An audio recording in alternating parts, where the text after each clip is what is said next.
Selamat siang, Bapak Nurkolis dan juga rekan-rekan. Di sini saya akan mempresentasikan tentang presentasi bisnis. Saya selaku kelompok 1, Stefani Dia Puspitasari NIM 282. Di sini presentasi bisnis adalah media di mana kamu dapat membagikan pikiran ke dalam suatu rangkaian kegiatan yang lengkap kepada orang lain seperti rapat. Lalu yang kedua adalah tujuan presentasi bisnis. Di sini tujuan presentasi bisnis terdapat 4 tujuan pokok. Yang pertama, menginformasikan pesan-pesan kepada audiens. Yang kedua, menghibur audiens. Yang ketiga, menyentuh menyentuh emosi audiens. Dan keempat, memotivasi audiens untuk melakukan sesuatu. Di sini menginformasikan pesan-pesan kepada audiens yang dimaksudkan yaitu adalah pembicara menyampaikan atau menginformasikan pesan-pesan kepada audiens. Contohnya yang saya lakukan saat ini, saya sedang menyampaikan tentang apa itu presentasi bisnis. Lalu yang kedua adalah menghibur audiens. Menghibur audiens yaitu selain memberikan informasi, tujuan lain dari presentasi bisnis adalah menghibur audiens. Tujuan ini dilakukan agar audiens tidak merasa bosan dalam mendengarkan atau menyaksikan presentasi dari apa yang disampaikan oleh pembicara.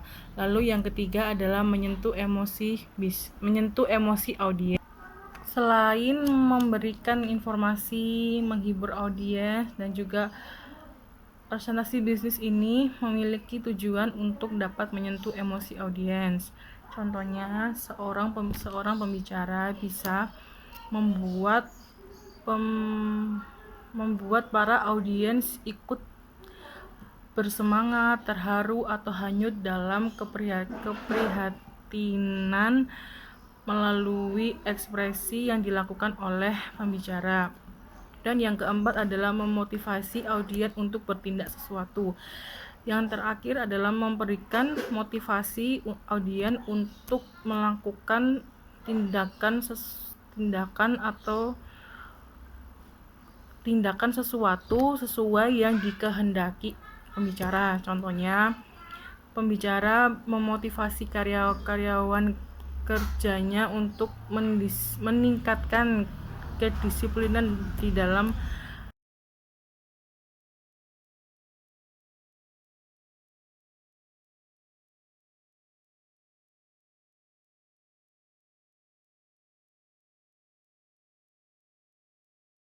bagian dari kelompok 1 akan mempresentasikan mengenai apa saja persiapan yang seharusnya dilakukan oleh seorang presenter supaya performa presentasinya baik, dan yang kedua alat bantu apa saja yang dapat digunakan oleh seorang presenter untuk memberikan presentasi yang baik di masa sekarang ini. Yang pertama masuk ke persiapan. Teman-teman, sebenarnya banyak sekali metode yang digunakan oleh tiap-tiap orang yang akan melakukan presentasi bisnis secara khusus dalam melakukan persiapannya. Setiap orang unik. Ada tipe-tipe orang yang mungkin dia memiliki jam terbang yang rendah, atau dia gugup di depan audiens dan lain sebagainya. Dia menguasai hal-hal teknis, namun kurang bisa untuk menyampaikan ide dan gagasannya kepada publik atau kepada audiens orang banyak. Nah, orang-orang seperti ini tentunya memiliki persiapan yang berbeda juga dengan orang-orang yang sudah menguasai lapangan, memiliki kemampuan public speaking yang bagus, tentu memiliki persiapan yang berbeda. Namun secara umum, saya ingin merangkum bagaimana persiapan yang harusnya dilakukan. Yang pertama adalah menguasai materi atau knowledge, product knowledge kalau dalam bahasa lainnya. Itu sangat penting bagi seorang presenter memiliki bekal akan apa yang diucapkannya pada saat presentasi nanti. Nah, hal ini menjadi hal yang penting, tapi bukan seluruhnya. Hal ini hanya menjadi dasar. Di luar itu ada beberapa persiapan lagi. Yang kedua adalah materi yang jauh lebih kompleks, yang di luar dari materi yang disajikan misalnya dalam PPT atau lain sebagainya.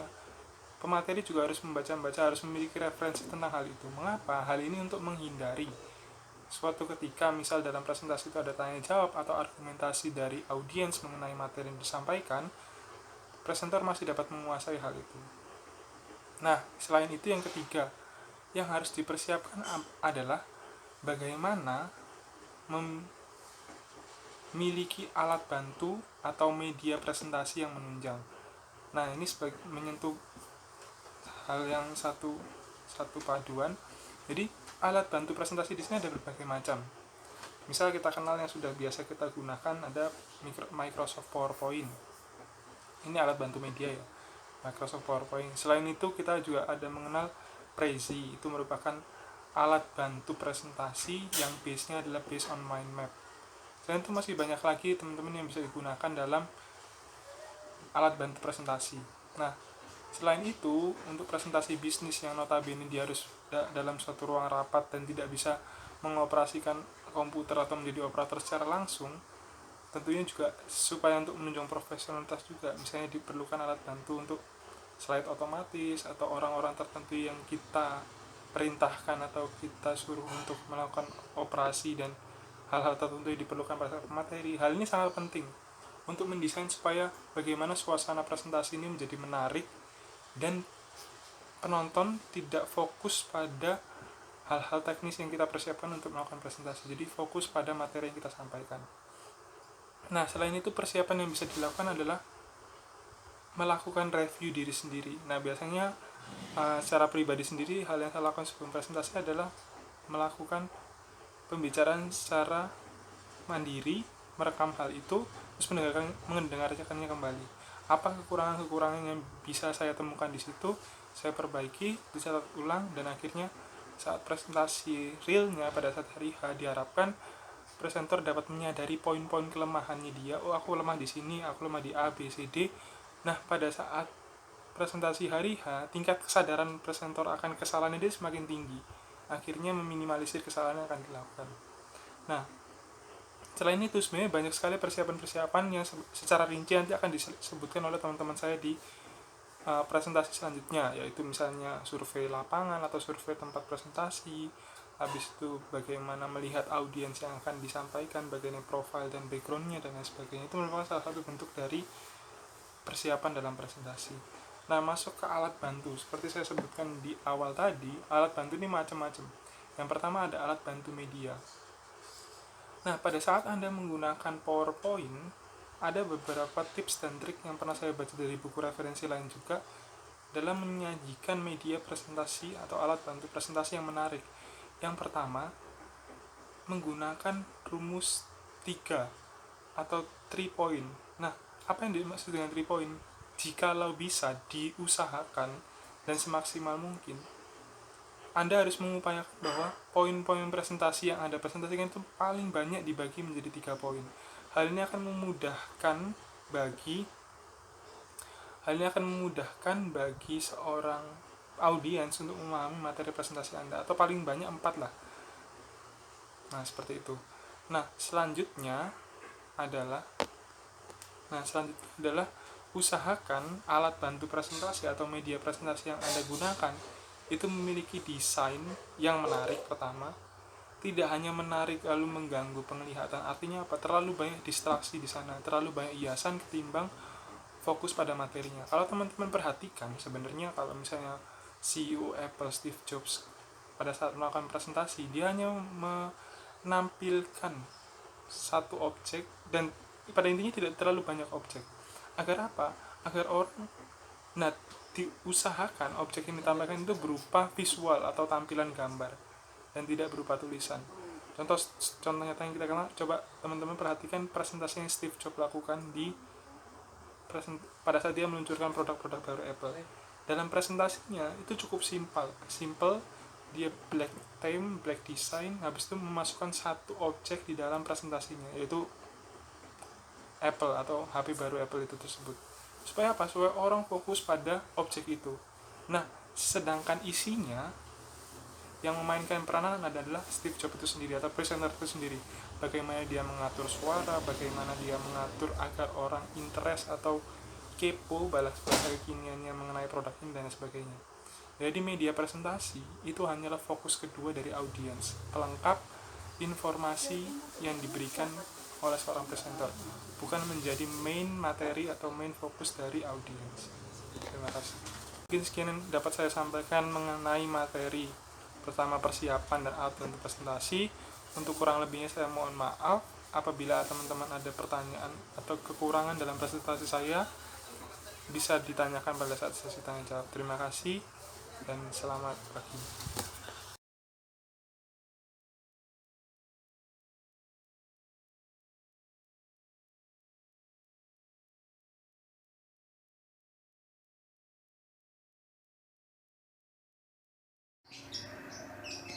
Assalamualaikum warahmatullahi wabarakatuh. Perkenalkan, nama saya Agra Maulana Akbar dengan NIM 2017-2105772 dari kelompok 1 akan melanjutkan presentasi dari rekan saya, yaitu tentang analisis bahasa tubuh. Gerakan tubuh atau body language yang dilakukan oleh pembicara pada saat melakukan presentasi bisnis termasuk salah satu bentuk komunikasi nonverbal. Gerakan-gerakan yang biasanya dilakukan oleh pembicara yaitu yang pertama adalah ekspresi wajah. Ekspresi wajah merupakan satu bahasa tubuh yang dapat memberikan arti senang, bahagia, sedih, cemas, ataupun marah. Oleh karena itu, pembicara harus berlatih untuk menempatkan ekspresi wajah pada waktu dan momen tertentu sesuai dengan penyampaian materi kepada audiens. Kemudian yang kedua adalah senyuman. Dalam presentasi bisnis, senyuman yang polos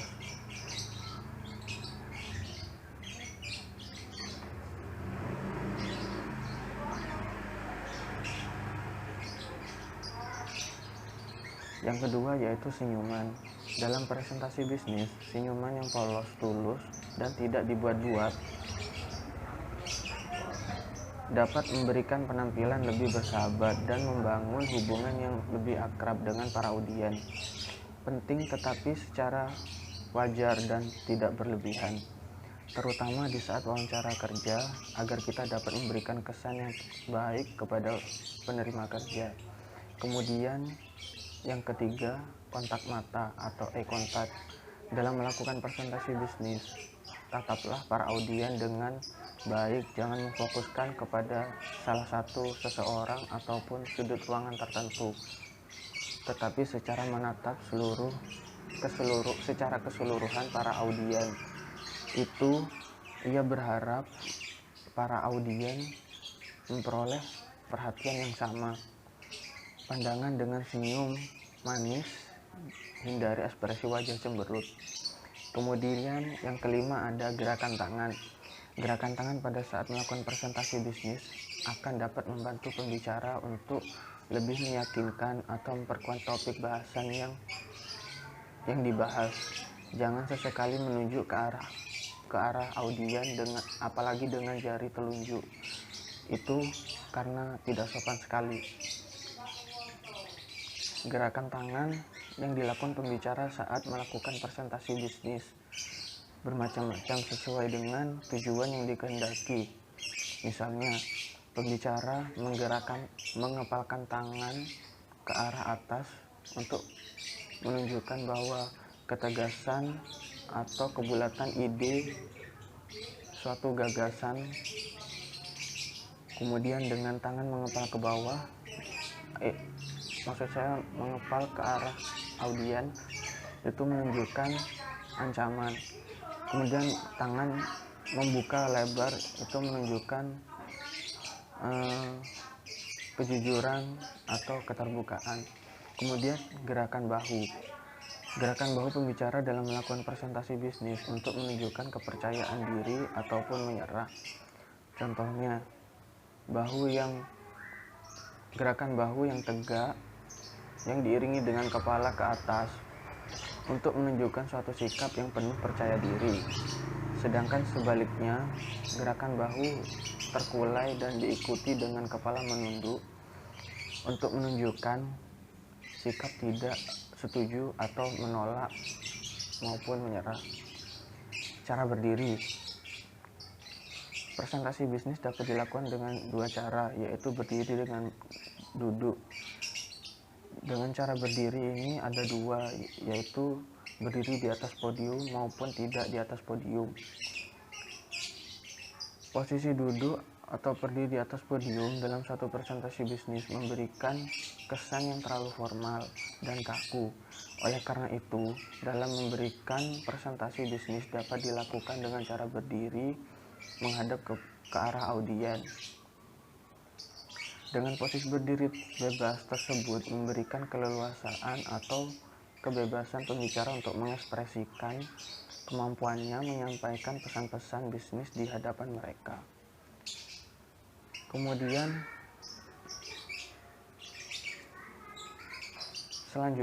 subbab selanjutnya yaitu peninjauan lokasi. Peninjauan lokasi sangat penting bagi pembicara, merupakan salah satu faktor yang sangat dipertimbangkan sebelum melakukan presentasi bisnis. Seringkali pembicara memasuki ruangan presentasi bisnis tanpa meninjau sebelumnya. Hal ini dapat mengganggu kelancaran presentasi bisnis tersebut. Misalnya, penyediaan sound system termasuk mikrofon, bagaimana menggunakan atau mengoperasikan alat bantu visual presentasi bisnis seperti overhead projector, LCD projector, dan VCR. Mengingat berbagai macam alat bantu presentasi bisnis memiliki merek dan fungsi atau tombol-tombol yang berbeda. Di samping mengetahui posisi alat bantu presentasi bisnis, peninjauan lokasi juga mencakup antara lain tempat duduk dan tata letaknya, ruangan ber-AC atau tidaknya. Tata letak untuk tempat duduk dalam presentasi bisnis bermacam-macam, seperti atau melingkar mengelilingi meja makan. Bagi pembicara dan audiens, ruang ber-AC akan memberikan ketenangan atau kenyamanan dalam menyampaikan atau melakukan presentasi bisnis serta mengurangi rasa capek atau kelelahan.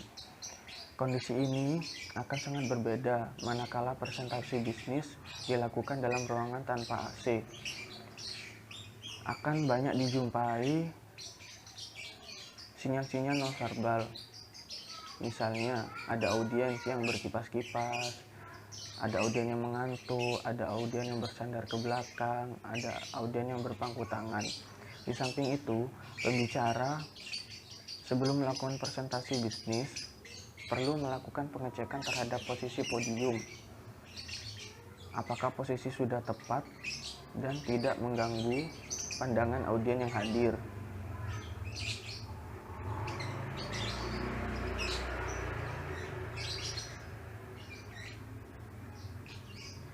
Dan apakah podium yang tersedia terlalu tinggi atau terlalu rendah. Kalau posisi podium terlalu tinggi, pembicara terkesan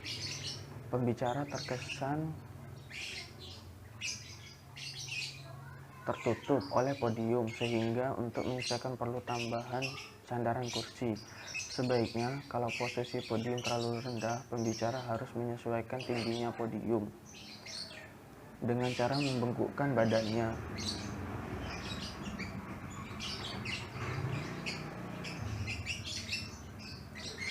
Jika hal ini terjadi, tentunya akan mengganggu pembicara dalam menyampaikan pesan-pesan bisnisnya. Penempatan posisi layar atau proyektor yang tidak tepat dan mempengaruhi atau mengganggu proses penyampaian pesan bagi para audiens yang melihat ke arah proyektor. Cukup sekian presentasi dari saya. Selanjutnya akan dilanjutkan oleh rekan saya. Mohon maaf bila ada kurang. Terima kasih. Wassalamualaikum warahmatullahi wabarakatuh.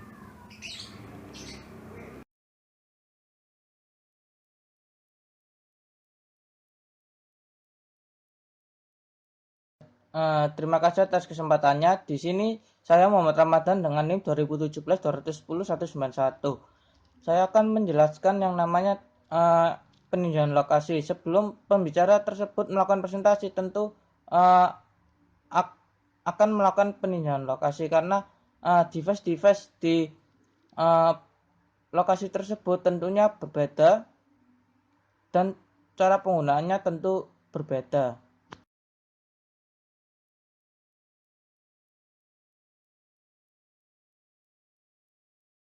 Selanjutnya yaitu percaya diri. Percaya diri merupakan salah satu hal yang penting bagi si pembicara karena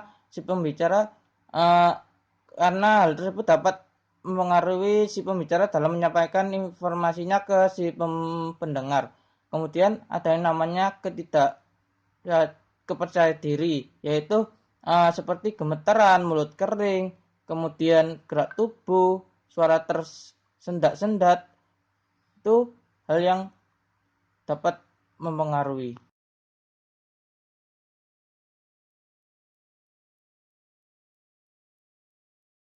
Terima kasih atas kesempatannya. Perkenalkan, nama saya Rati Nurhayati dengan NIM 741.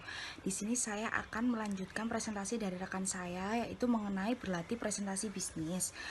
Berlatih presentasi bisnis dapat dilakukan dalam kegiatan di dalam organisasi, mulai dari lingkup kecil, yaitu lingkup kecil internal dan lingkup yang luas eksternal, yaitu agar presentasi bisnis yang dilakukan oleh pembicara dapat mencapai sasaran yang perlu diperhatikan beberapa hal berikut ini, yaitu yang pertama, identifikasi audiens, yang kedua, buatlah pokok-pokok pikiran presentasi bisnis, yang ketiga, tulislah teks presentasi bisnis secara lengkap, yang keempat, buatlah rangkuman teks presentasi bisnis ke dalam sub sampai subjudul. Lalu yang terakhir, tulislah ke dalam kartu ukuran pos. Lalu selanjutnya yaitu identifikasi audiens itu meliputi langkah pertama dalam diperhatikan dalam melakukan presentasi bisnis, yaitu kita harus mengetahui siapa audiens yang kita tuju. Seperti misalnya kita saat ingin presentasi bisnis dan audiens kita seperti manajemen pemasaran atau manajemen keuangan atau seperti mahasiswa atau dan lainnya. Jadi kita harus mengetahui maksud dan tujuan presentasi kita ke audiensnya itu siapa. Lalu selanjutnya menyiapkan pokok-pokok pikiran. Jadi selain menganalisis siapa audiensnya, langkah berikutnya yang perlu diperhatikan adalah mempersiapkan pokok-pokok pikiran yang ingin disampaikan. Audiensnya itu siapa? Lalu selanjutnya menyiapkan pokok-pokok pikiran. Jadi selain menganalisis siapa audiensnya, langkah berikutnya yang perlu diperhatikan adalah mempersiapkan pokok-pokok pikiran yang ingin disampaikan dalam suatu presentasi bisnis. Yang ketiga, menulis teks lengkap, yaitu apabila pokok pikiran yang ingin disampaikan dalam presentasi bisnis adalah disiapkan, langkah selanjutnya adalah bagaimana mengembangkan pokok-pokok pikiran tersebut menjadi lebih rinci sehingga menjadi suatu naskah teks yang lengkap dan tinggal menyampaikan dalam suatu forum.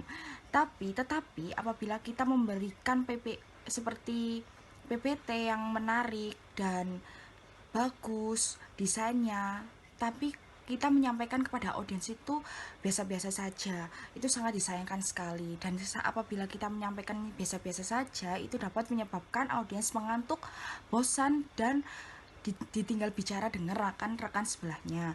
Lalu selanjutnya menyampaikan rangkuman ke dalam sub sampai subjudul, yaitu selain menyiapkan teks lengkap, cara lain yang bisa dilakukan adalah membuat semacam kerangka rangkuman naskah secara garis besarnya.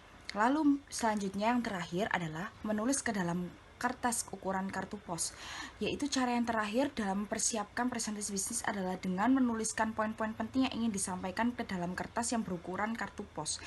Jadi itu adalah cara yang lebih menarik, simpel, dan terkesan bersifat informal.